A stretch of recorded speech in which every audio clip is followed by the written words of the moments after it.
started? Can you hear me, or do I need to turn it up? I don't know for sure. Are we ready to get started, people? Can anybody hear me? He says no, he says yes. I'll turn it up just a little. Okay, I don't know if I want to go any louder than that because of feedback issues. Welcome, everybody. Thank you. We usually start with talking about our previous activities. Where's Mandy hiding?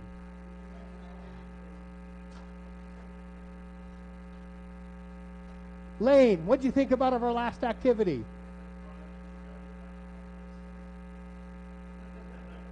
Mandy knows the numbers off the top of her head. We had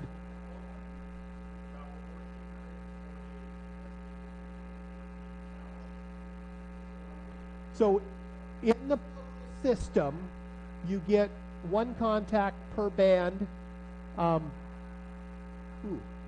Somebody want to turn the speaker volume down? There's an L pad there and one over by the other door. There's one for both rooms. Perfect, thank you. So in the POTA system, you one contact per band counts. We operated on 10 bands at every park. There was 9 of us there, so that was 90 contacts per park. Some of the parks were twofers, so if it's a twofer in the POTA system, it makes it 180 contacts at that stop, which made, I think Lane just said, 1,400 contacts in the POTA database, each person that went for the trip, and like 14,000 contacts the group. I'm still trying to get a hold of somebody at the POTA system that would be willing to look up some data for us. I really think we're probably the first organization to have 3-centimeter POTA contacts. I doubt if there's very many people operating on 10 gigahertz running around and doing POTAs. So I thought that was pretty neat. From 10 meter all the way up to 3 centimeter, which is 10 gigahertz. Every band that we have access to in America, besides the 3.5 gigahertz band, which is really difficult to get equipment for right now, because most of it that was available was for the part of the band that was taken away from us.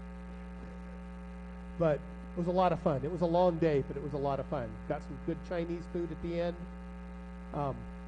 Now that Mandy's back and I've said all, you got anything to say about it, Mandy? Yeah. Thank you for helping put it together, Mandy. So that was our last activity. So, make sure Elaine's plugged her ears. So for everybody who does not know, my wife right back there who helps out with all this stuff is graduating with her master's in education on Saturday from NNU. There's going to be an open house party that everybody's invited to out at Mallard Park, which is on the end of 10 Mile where it hits, or not 10 Mile, 10th Avenue where it hits Orchard by the lake, 3 o'clock in the afternoon. So everybody's welcome to come have a small sliver of cake and have fun. What's our next big event? Swap meet. The 11th, Full Ham Fest. Swap meet starts at 8. We've got classes lined up. We've got 3 classrooms set up. I think right now we've got 5 or 6 classes that are confirmed to go. We've got Arden Coax and Connectors by John Kernkamp, FLG by Mike, FT8 by Rod. Mine just went blank what his last name is. Truex, yes. I'm going to be using PSK Reporter for antenna testing because that'll work really well with the FT8 stuff. There's going to be an amazing fox hunt with some nice little plaques for the winners. We will have, yeah, you better come work the fox hunt. Better do it. Yes. When we're doing something, we do it right. Okay, Mikey? You know that.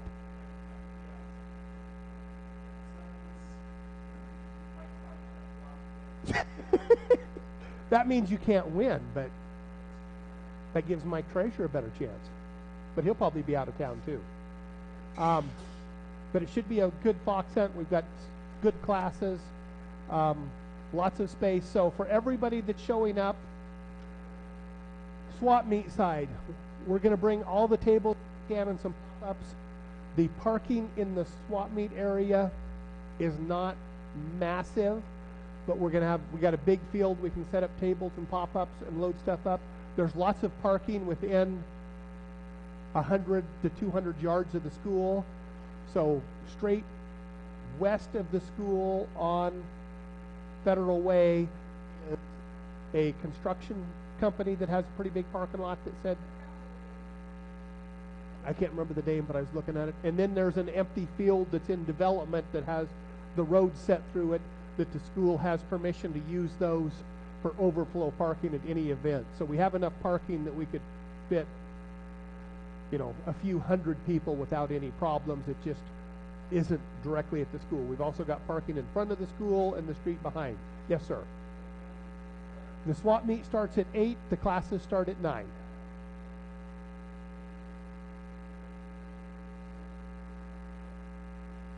Yeah, I'm sorry you got to get up so early to get over there from this side of town. Some of the classes will be concurrent, yes. I don't have the full schedule worked out yet, or I'd share it with you right now, but I'm hoping that I've got it set up fairly good. We'll have, let's see, so Advanced Portable Operations, FL Digi, Harden, FT8, coax and connectors, PSK reporter for antenna testing, and I think that's all of them. That should be 5 or 6 that I said. We have enough space for 9 total classes, so we won't quite have most likely all of the classrooms filled, but then I haven't conned anybody else in here to teach a class. Chris, you ready to teach one?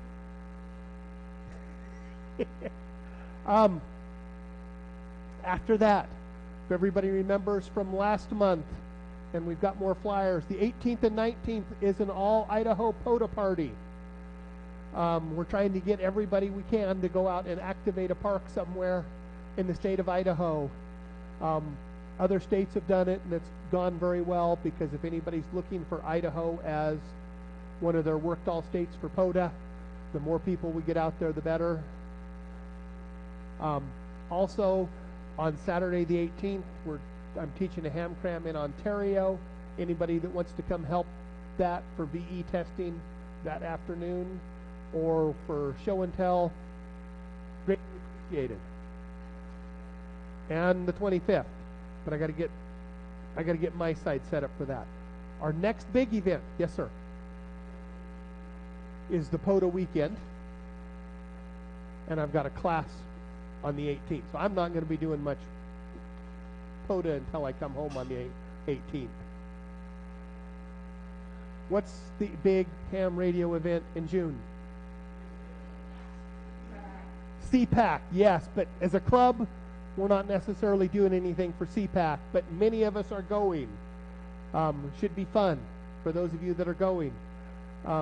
As a club, our big event is Field Day. We're shooting for same place we were last year at Tripod Meadows area. We're talking, we're going to try and go up beforehand, and one gentleman has got a tractor we'll bring up to see if we can fix a couple of those great big potholes if they exist this year. You know, the ones that you could hide a Sherman tank in, not just a V-weave, but a full tank you could hide in. We're hoping to have those at least filled in enough that it's much easier to get into. Should be a lot of fun. We're gonna try and set up kind of like we did for Winter Field Day. Triplexer with a tri-band beam up in the air. Should work well. Who liked our barbecue we had last year? Who went to our barbecue last year? Who didn't go to our barbecue last year? So, put on your calendars, July 13th. I don't have the address at the top. W7 IMC's house, which is just a little ways south of Nampa. Should be beautiful at that time of year. The hot tub should be good. The food will be good. The camaraderie will be good. Should be a fun time. Did anybody have any complaints from last year that made it? I know this guy, I think he had fun last year.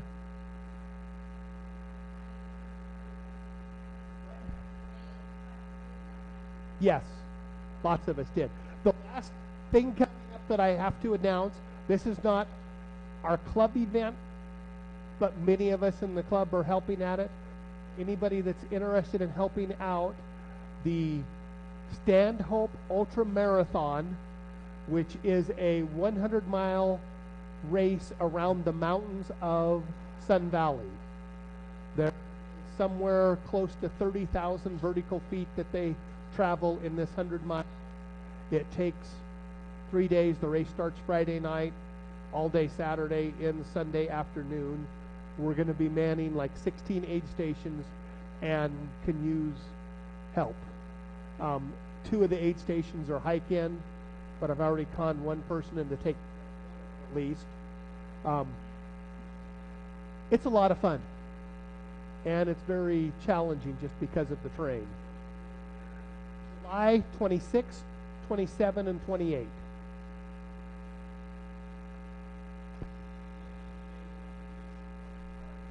The 13th, Scott's. July 13th.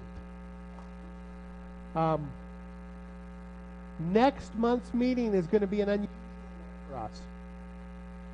It's going to be a Dayton Hamvention review.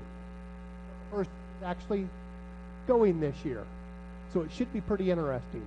So we can see what they do at a big show compared to our little tiny show. On that, I got the email today. We have our ARL door prize gift certificates that came in today to be given out at the Ham Fest. What? Michael Garski.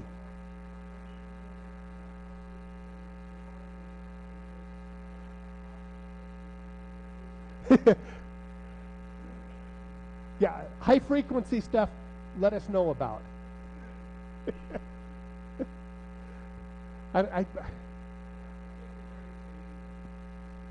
He doesn't want to announce stuff. All right, any questions on previous events, upcoming events? Anything that's been going on? No? Okay, so I'm terrible with names. The gentleman right back there beside the computer, so everybody knows, just passed his technician level class or test a few minutes ago. Now he's got the terrible weight of waiting for the FCC because, as we all know, the FCC's been having problems, and last time I did it took them like 4 days to get back to anybody, and they were panicking because normally it takes very little time. Park? Okay. Oh, no, never. Our government is perfect.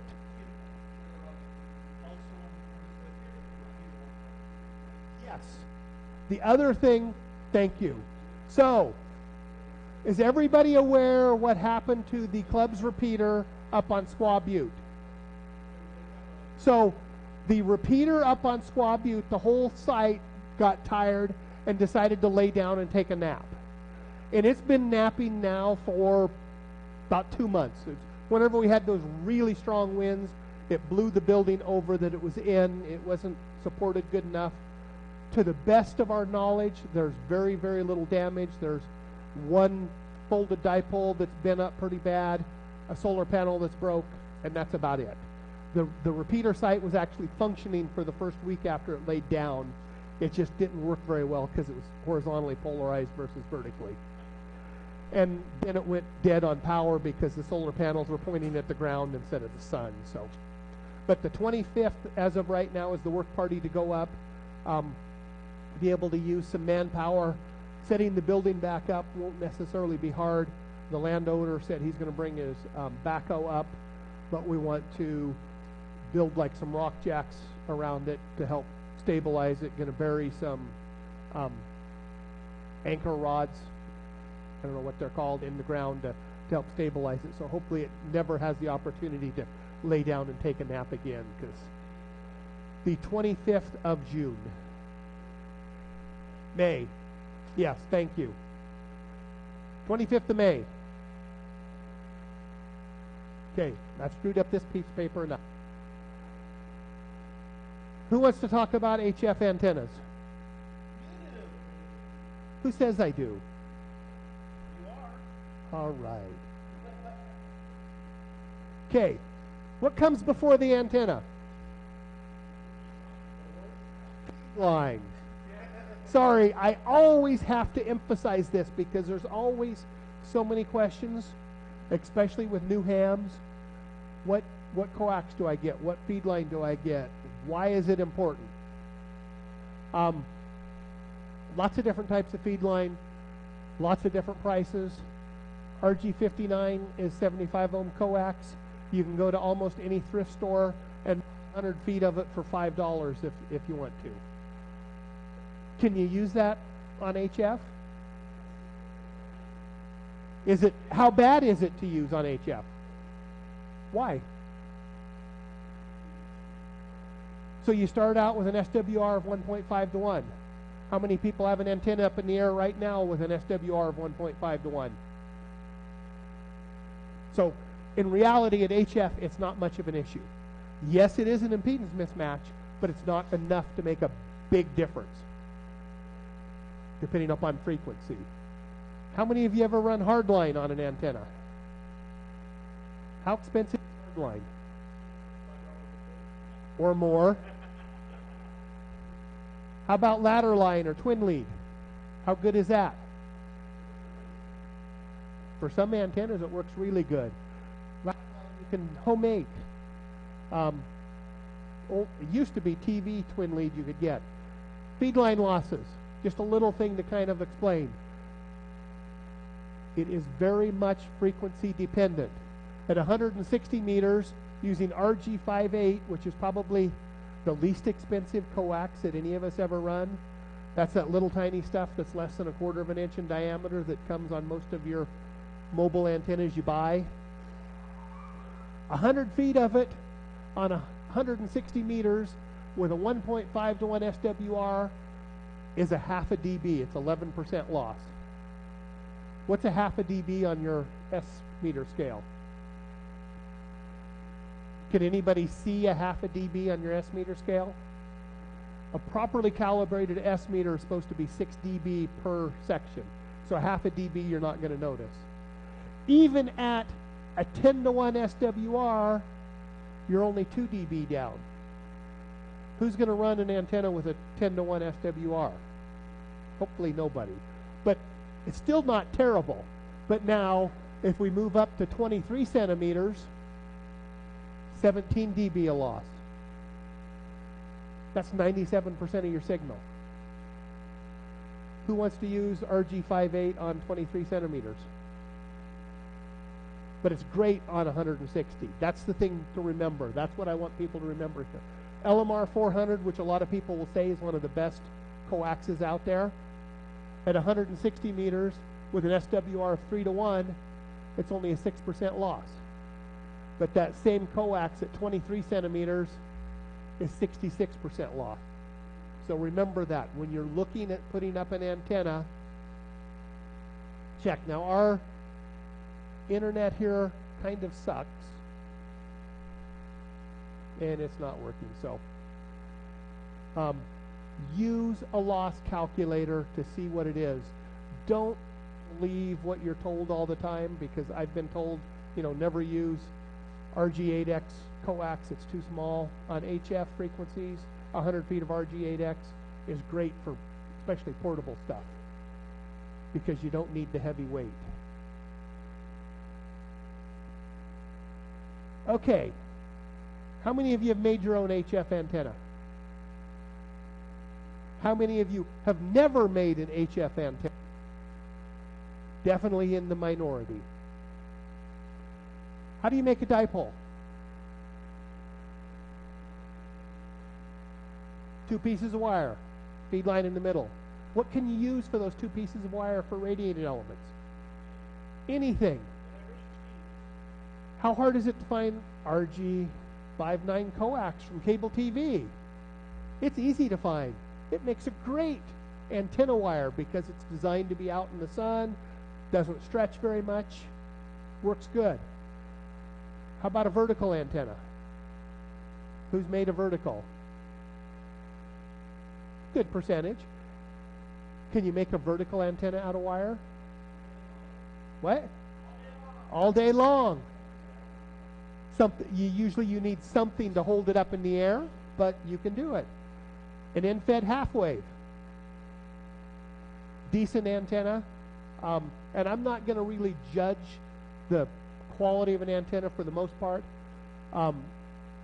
Vertical usually doesn't need a match. It'll need a choke. An end-fed half wave has to have a matching unit. End-fed half wave is high impedance. You make a 49-to-1 transformer. It's really not difficult to make. We'll have some kits at the swap meet that are like $75 a piece for everything you need. How about a random wire? Who uses a random wire here? Same thing, simple wire antenna. Normally they're made with a 9-to-1 balun. Built a HF loop antenna. Man, Chris, is there anything you haven't built? Okay. I've never built one. I've never used one. But they work very well. They take up a lot of real estate as well. Normally they're a full wavelength long, looped up. There's lots of other ones you can make. May or may not need a matching network, but almost any antenna needs a balun or choke. So matching networks, transformers. Use a 49-to-1 on an end-fed half wave, a 9-to-1 on a random wire, and on a loop, if you want to run it on just the primary band, so like if it's long enough to be a 160-meter loop, it needs a 2-to-1. If you want to run it on higher frequencies as well, you'll run a 4-to-1 on it. Okay. How big is an HF antenna? What? Depends. If you're doing it out of wire with nothing to shorten it, here's our lengths. 160-meter antenna, a half wavelength long like a dipole, is 260 feet. How many people have 260 feet that they can put an antenna in? I know I don't. Quarter wave, like if you're building a vertical, is 130 feet. How many of you can hang a wire 130 feet straight up in the air? Doesn't work very well, but we'll talk about that. Here's some relative lengths. Other than the last couple of days, how good has 10 meters been working for people that have been on the air? It's been amazing, hasn't it? You can talk around the world on a quarter of a watt. A 10-meter half-wave dipole is 16 feet long. How many people have enough room to make a 16-foot long antenna and string it up somewhere? What's it cost for 16 feet of wire? For the feed point of the wire, what do you need? You can just take a piece of coax with an end and cut it apart and strip it. There's your two pieces. That'll work for a temporary one. If you want 6 meters, look at how small it is. 9 feet long for a full half wave.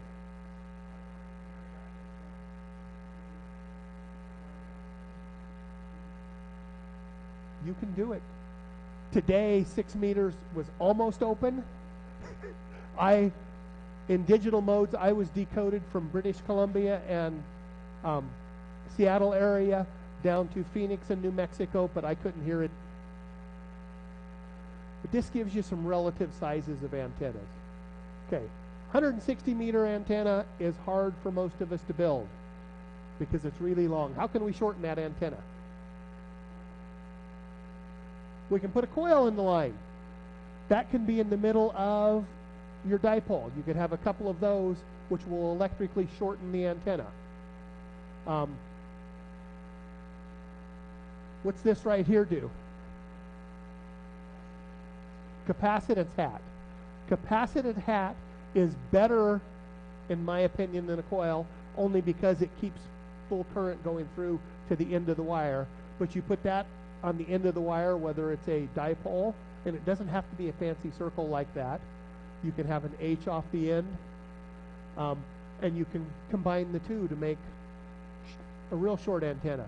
I know there's at least a half a dozen of us in here who have either the super antenna or Wolf River coil. What does it do? It puts a coil right at the bottom of the antenna so you don't have to stick up as high. Makes it quick and easy to use. Okay. VHF antennas, most of them are designed for one band, right? You may get a dual bander or a tri-bander. How many HF bands do we have? Lots, right? How do we make a multi-band HF antenna? When we make a dipole, it's usually just for one frequency, right? What? I thought I heard somebody say something. G5RV. G5RV and ones like that are kind of a special dipole in that they use twin lead or ladder line as the feed. If we have a high SWR on twin lead or ladder line, whatever version it is, the losses are very low compared to coax, and part of that feed line can actually be part of your radiator. So they work fairly well as a multi-band antenna. The downside is you got to have a tuner with them. You can't make a G5 that's resonant on 6 bands with a low SWR. Best you're going to get is one band without a tuner. Who's heard of a fan antenna? Fan dipole. How hard is a fan dipole to make? It's pretty complex. That particular one has 6 pieces of wire and 6 pieces of rope. And it really confuses me because when I have to go to the second hand counting, I lose what I counted on the first hand. I wish I had a pointer along. You do your longest frequency normally at the top, lower frequency, lower, or excuse me, longest wavelength, lower wavelength, shorter, shorter, which goes up in frequency. If you're making it yourself when you're tuning, what direction do you tune? Do you start with the short one or the long one? Start with the long one. Can you do that as a vertical?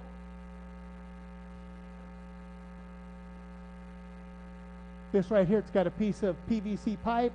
It's got 1, 2, 3, 4, 5 different wires on it and a whip going up the middle, so it's good 10, 15, 12, 17, 20, and 40 meters.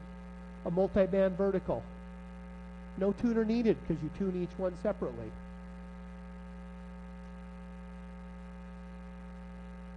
How many of you have or know of a trapped antenna? Chris, just keep your hand up in the air, okay?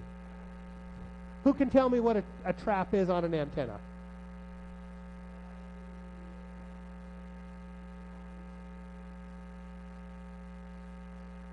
So a trap is a resonant circuit that is a low-pass filter. If you think of it as a low-pass filter.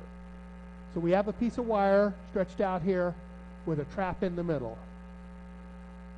This part of the wire, let's just say, is tuned for the 10-meter band. The trap is a low-pass filter.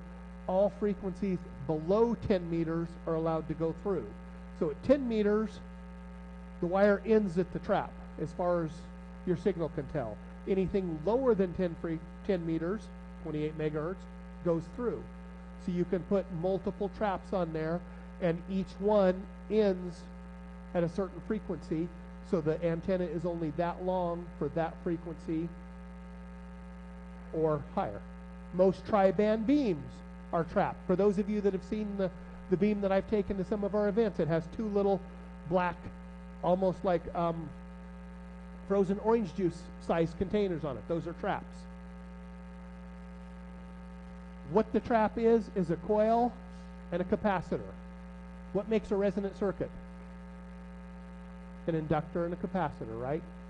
Depending upon how it's set up, it can do any number of things. These are designed to be low-pass filters.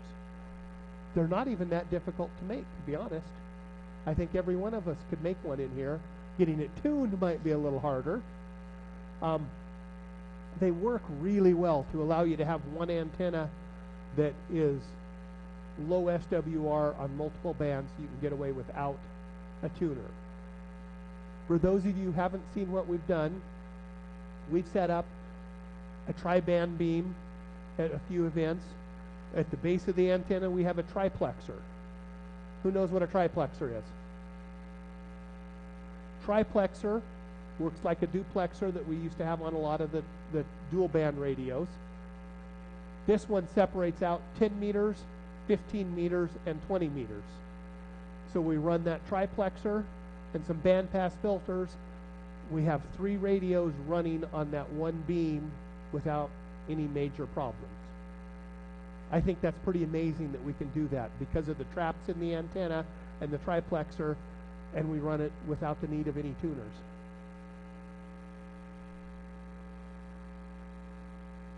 Okay, here's kind of an example of how, in this case, it's a trapped vertical. You can see section A up to the top of the trap. It says that's your quarter wavelength for 10 meter band.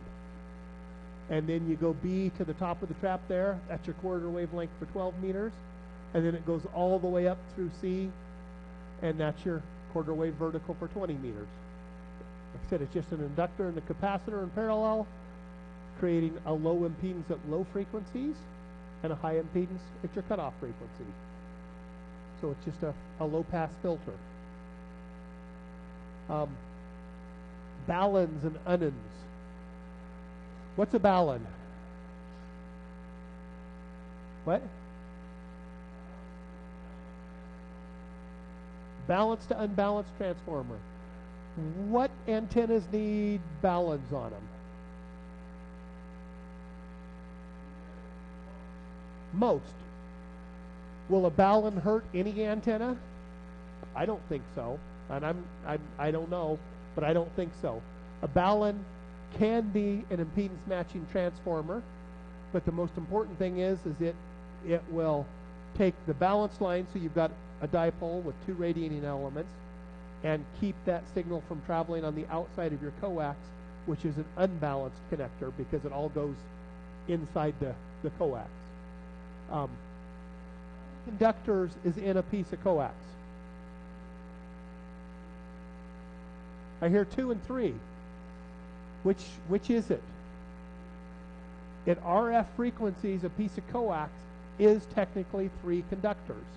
You have the center conductor, and then you have the inside of the shield, and then you also have the outside of the shield. Do we want any current flow on the outside of the shield of our coax? No. That's what the balun's for, or ballon. That's what a choke is for. Said before, like for an in-fed half wave, you need a 49 to 1. What's that 49 to 1 mean? That is the ratio of the transformer. If we have 1 ohm of impedance at the 1 ohm side, we have 49 ohms at the other. If we have 50 ohms going in on the one side, which is what our radio is, and I'm going to make the math really simple, we'll say it's a 50 to 1 instead of a 49 to 1, that means we have 2,500 ohms of impedance on the antenna. An in-fed half wave is a real high impedance antenna. We need a big matching network. What's an ugly ballon, as it's commonly called?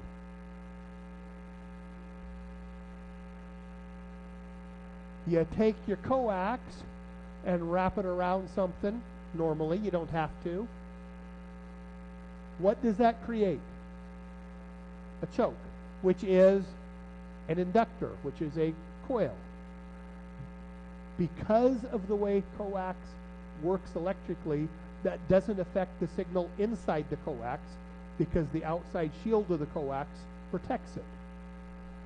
but that creates a high impedance at RF frequencies of the signal that's trying to travel down the outside of your coax, your common mode signals.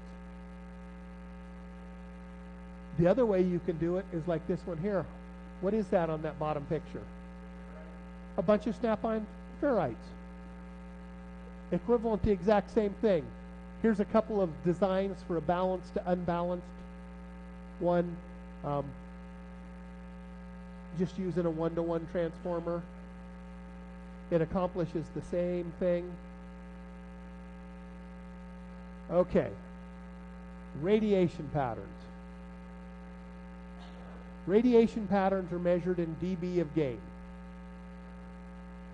This is confusing. This is very confusing to lots of people. So what's the takeoff angle on an antenna? Who can tell me what takeoff angle is?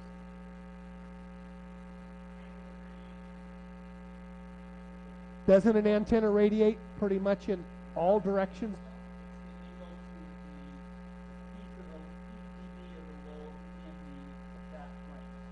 Right. Why is takeoff angle important to us at times? For DX. Okay. I'm going to jump to the next slide. This kind of explains takeoff angle. All antennas have multiple lobes. So when we talk about an antenna having a low takeoff angle, what it normally means is your biggest lobe has a low takeoff angle. So if we're trying to work from station A to station C, the blue line, how many times does it bounce around? A lot less than the red line, right? With the exact same atmospheric conditions as far as propagation, the blue line signal is going to be a lot better than the red line, because the red line still might make it there, but might not. Now, wish I had a stick. Okay, so let's say though, and here's something which can even be the case if you're hunting DX. What if your DX station happens to actually be right here? That blue takeoff angle might not get you there. You might actually be able to get it off of the red one. We'd have to follow it through.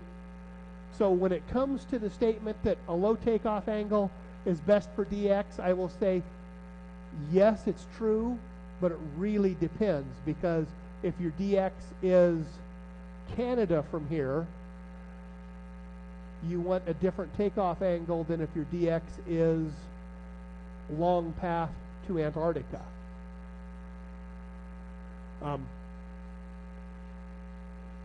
When we adjust an antenna, I think it's the next slide, but we'll talk about it. So gain. Does an antenna actually have gain? No, it doesn't, right?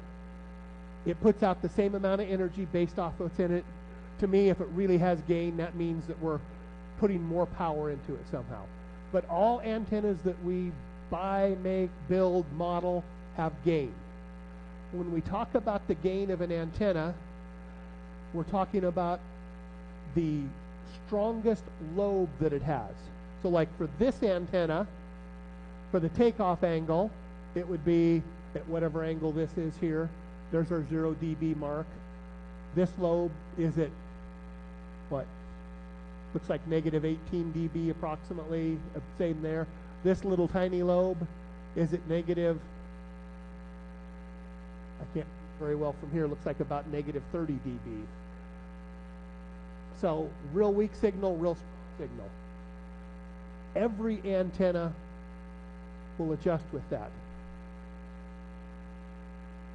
Okay. A dipole in the air.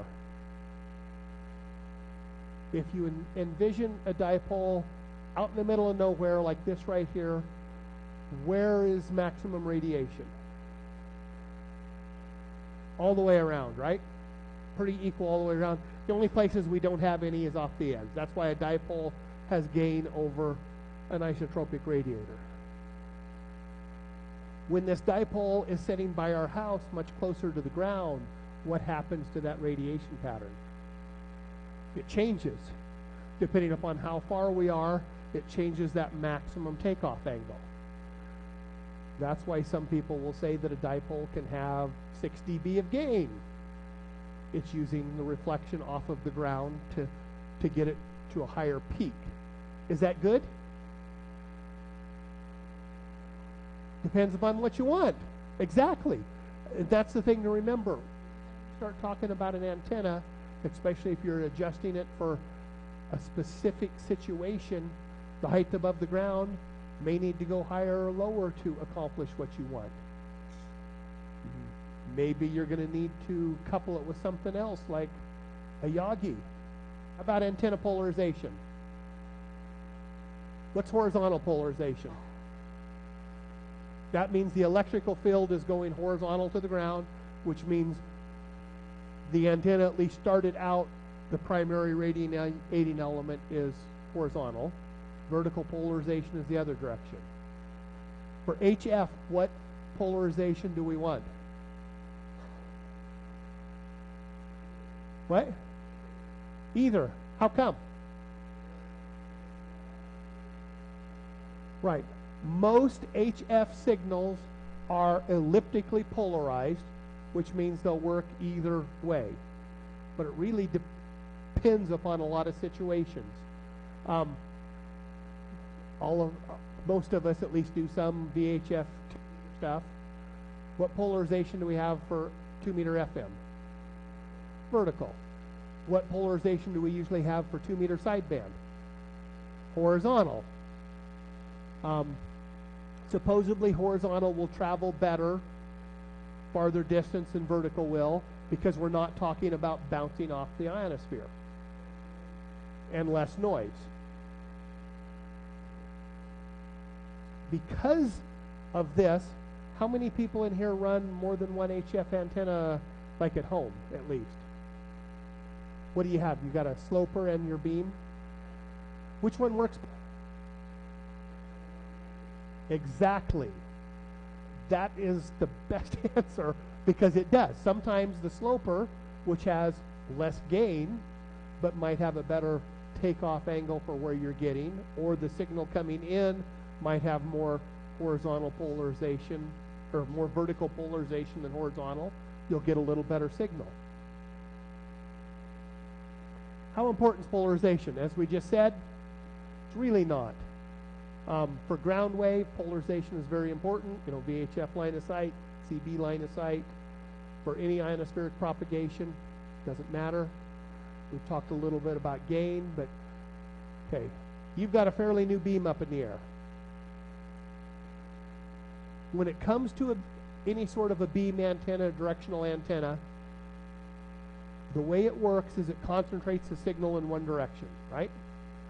What happens to all of the other directions that it doesn't concentrate the signal? It attenuates it. Okay? Who's the most annoying person in here talking all the time? And I'm going to pick on somebody. I'm going to say Rob. Always has something to say. If we make sure that our microphone is pointed away from Rob, we'll hear everybody else. So that noise source that you have on there while you're trying to make a contact with that station that you really want to, it might be more important that you have some sort of a gain antenna that you can turn so the null is towards the noise source you can hear. How many times have you found that with your beam, that you can hear the station you're trying to talk to better when the beam isn't always pointed straight at it? And you can hear that. You can spin it around, and you can see the noise floor on your scope go up and down at times, depending upon what it is. When we do radio direction finding or fox hunting, how do we do that? We use the gain and the nulls to figure out where the source is. Who's ever used a loop antenna in direction finding? Does it tell you where the source is? Right. But it won't necessarily tell you where the source is as much as, well, it will, but you don't look for a strong signal, you look for where it takes the signal completely out. So where you're in a null, gives you very good directionality on the null, but not very good directionality everywhere else. Just the opposite of a Yagi. Can you do high gain with verticals? Rob's shaking his head yes. Who's heard of a 4-square antenna? A couple of us. Who has seen a CB operator with 2 whips on their vehicle? Why do they do that? Well, if those antennas are basically exactly 9 feet apart and they're fed in phase, it gives you directionality front and back to those 2 antennas.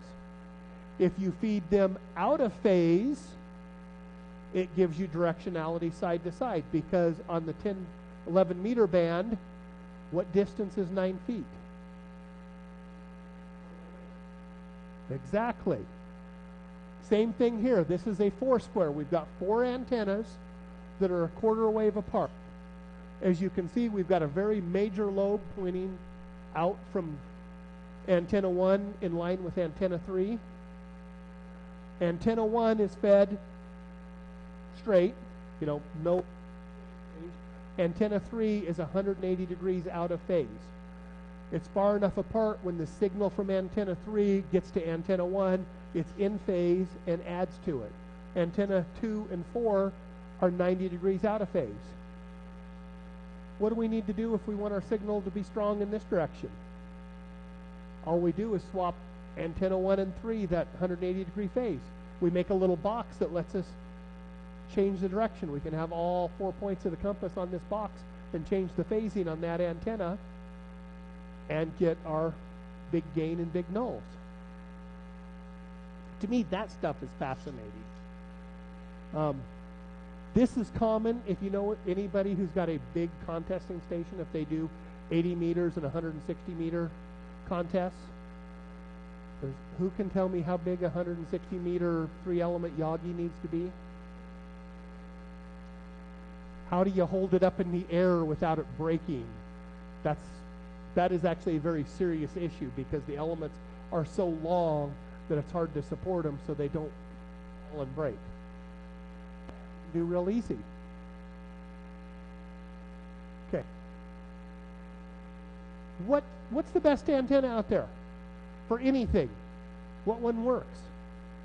And as Joe will testify to, it's not always the expensive beam you've got up in the air that works best. Sometimes your $80 wire works wonderful. Mr. Rob, what's your primary HF antenna?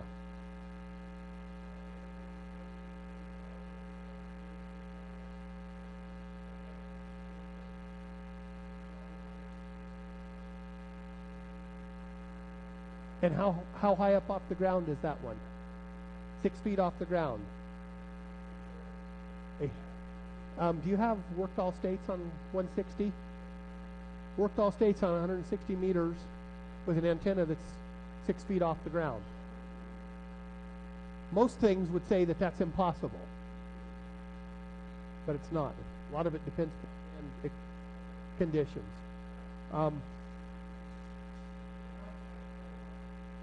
Kilowatt helps. Okay, how many of us do portable mobile operations? Okay, and I'll say mobile means in the vehicle driving. Do you hook up a wire antenna to your vehicle while you're driving down the freeway to work? Nope. Is it easy, depending upon where you're at, might it be easy to throw a wire into a tree or on a really lightweight fiberglass pole for some sort of a vertical type antenna when you're operating portable? I've seen yours. You've got real lightweight wire, so it's easy to pack. Little fiberglass pole you can throw it up on if there's no tree. I'm going to say Earl's is more often a telescoping whip than the piece of wire. He may be able to set his up a little quicker at times because he doesn't need anything external to that whip. Which one's better? It depends. Do you want to pack his 5-pound antenna to the top of the mountain? No. Exactly. When you're setting up an antenna at home, Do you want to use Chris's QRP in fed half wave? I would say probably not, because a big windstorm, a limb breaks, your antenna just got broken into 42 pieces, and you rebuild it. But it's designed for a different purpose. Works really well for his requirement. Okay. Some of my opinions on this. In-fed half-wave antennas are great for multi-band portable. I don't think they're the best for permanent installation, but they work. A dipole can be put in an inverted V with a single support in the middle. Works really well. Makes the dipole more omnidirectional. You can do that with a fan dipole and have multiple bands with no tuner needed.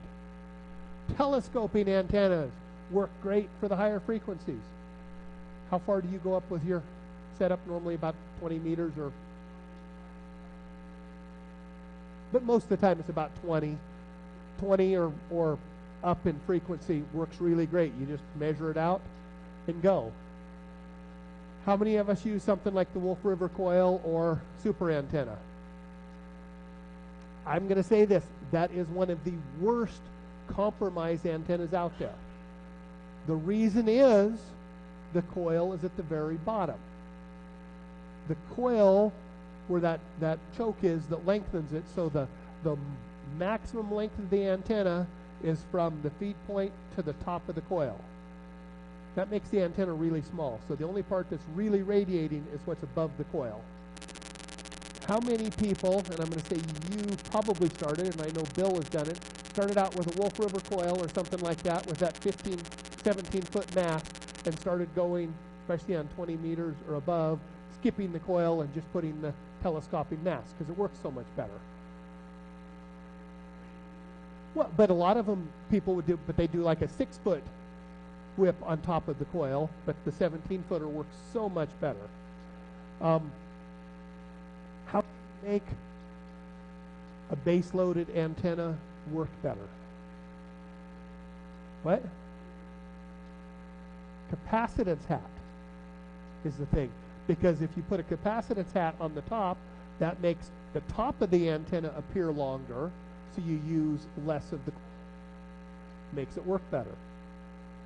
Any vertical needs good ground plane, and our ground is terrible.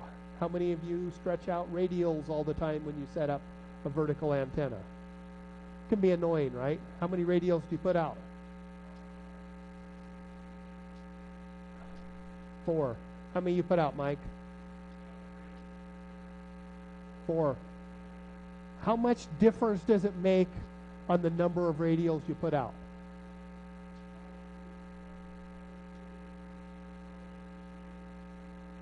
Oh yes, if you can do elevated radials, it's a lot better because you don't have ground losses. Most models that I've seen say about 4 is really good, and then you move up to about 16, and after you go past 16, the amount of improvement, like from 16 to 32, is real little.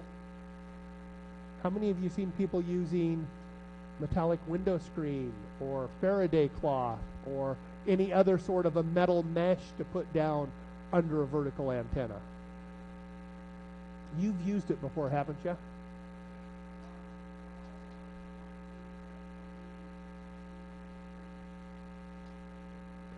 If they're elevated, they really need to be tuned. On the ground, the tuning is not as important, but it is good. What's your go-to antenna for portable, Steve? Yeah.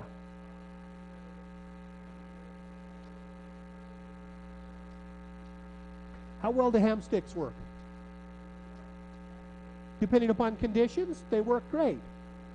How many of you have a screwdriver like the KI0E ATAS?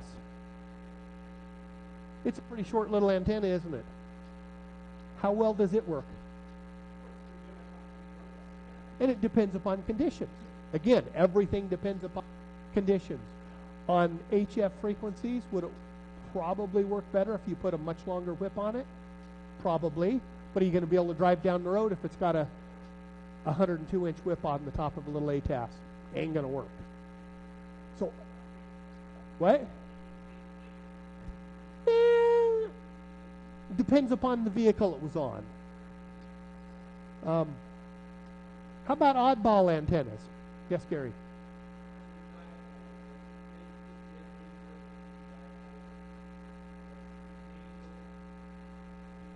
Yes. Yes. I don't have a slide for data on that, but for the most part, if you want the best omnidirectional pattern, you want about a 90-degree angle at the top of the V. That on the V, so it's pretty flat.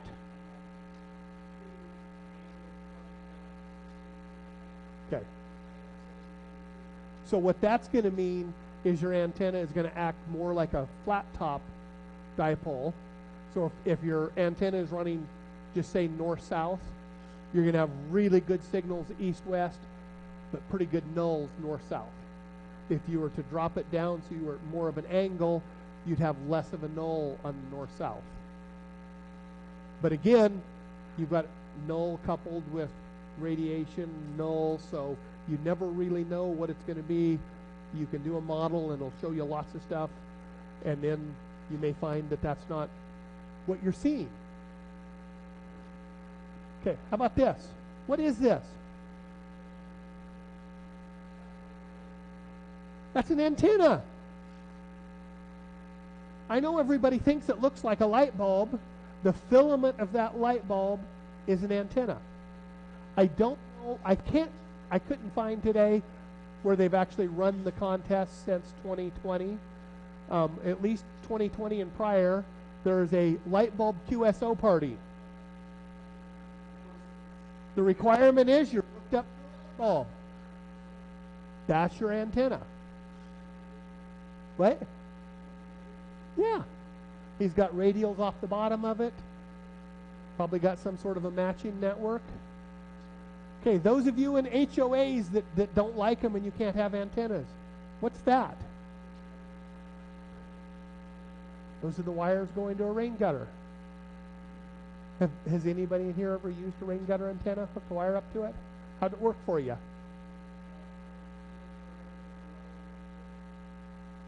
And that can be a problem.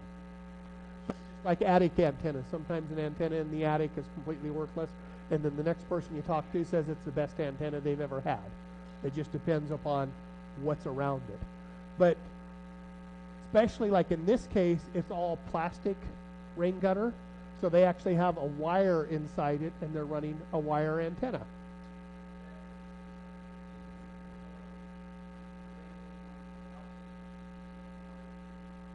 You just want to be careful with that.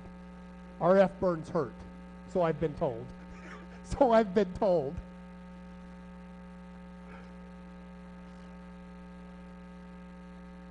What else can be used as an antenna, just for fun? Flagpole. And actually a flagpole can work really well if you're in an HOA and need an antenna. Wire fence.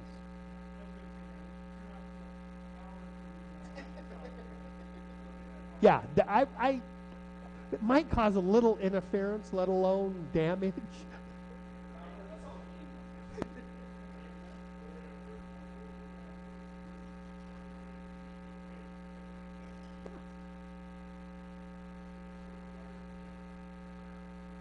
All you need is something that conducts for an antenna.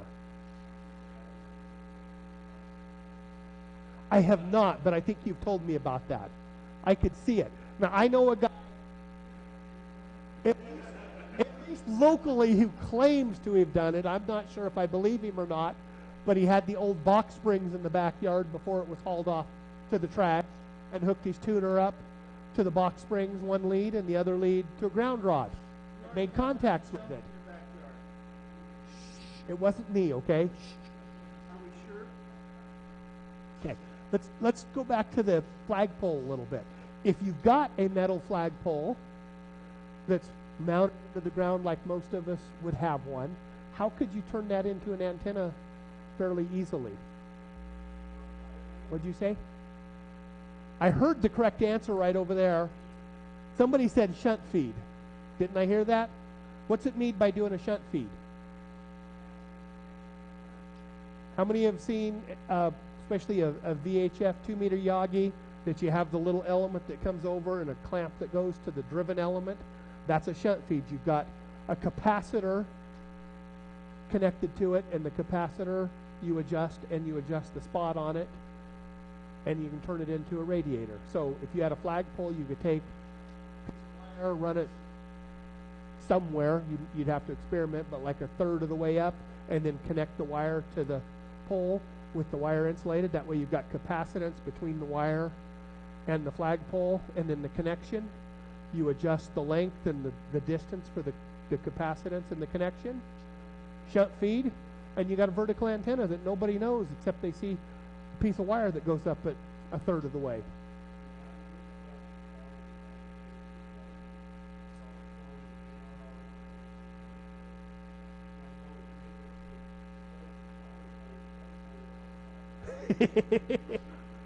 Now, seriously, what would be a major problem with shunt feeding a flagpole in your front yard? Exposure. What's going to happen when the neighborhood kid throws his ball into your front yard, runs up to get it, leans up against the flagpole right while you're transmitting? But it's doable. What else can we use for, I love brainstorming about this stuff. What else can we use for hidden antennas at a HOA? Because first off, how many of you live in an HOA that you're not supposed to have antennas? It's actually a lower percentage than I was expecting, to be honest. What else can we do to hide an antenna? Trees.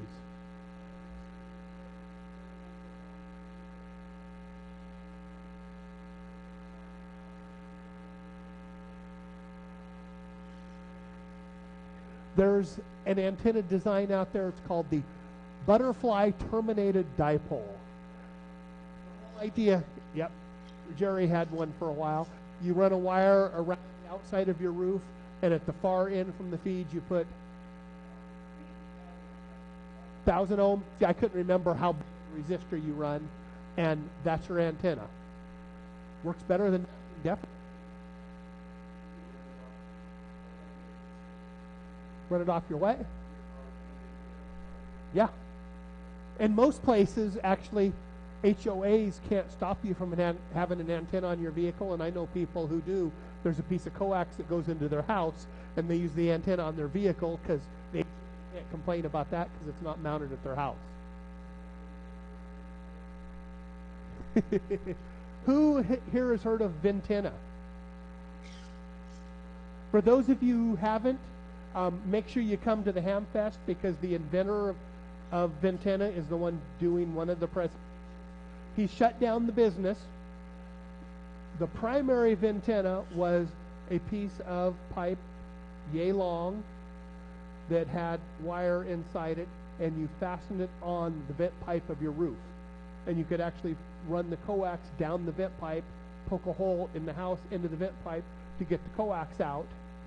And the only thing anybody from the outside would see is that vent is a little taller than that one for some strange reason. That's pretty hard to spot. Could you do that with an HF antenna? Yeah. They just might need a bigger coil. How else can you hide an antenna? Rob talked about a tree.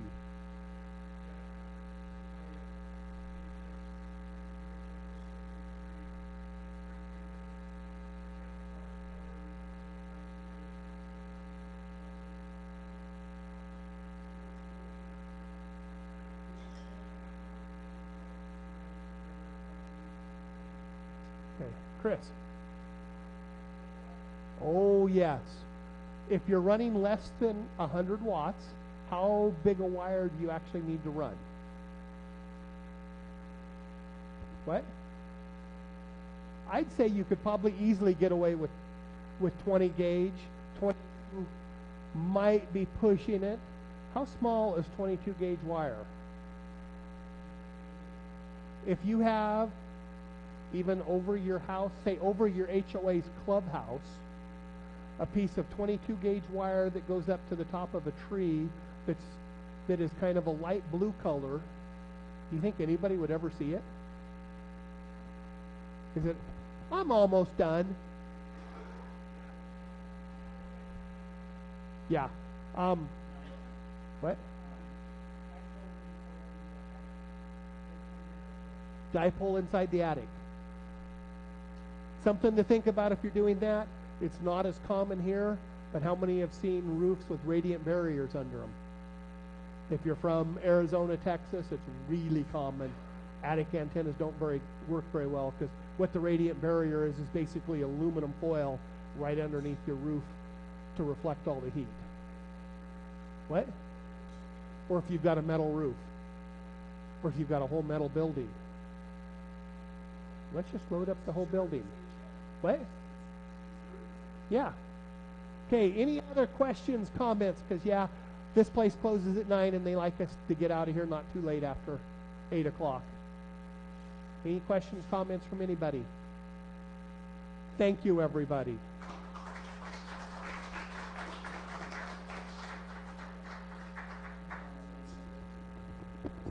To me, that's one of the neatest ideas, doing like that, the rain gun. Yes.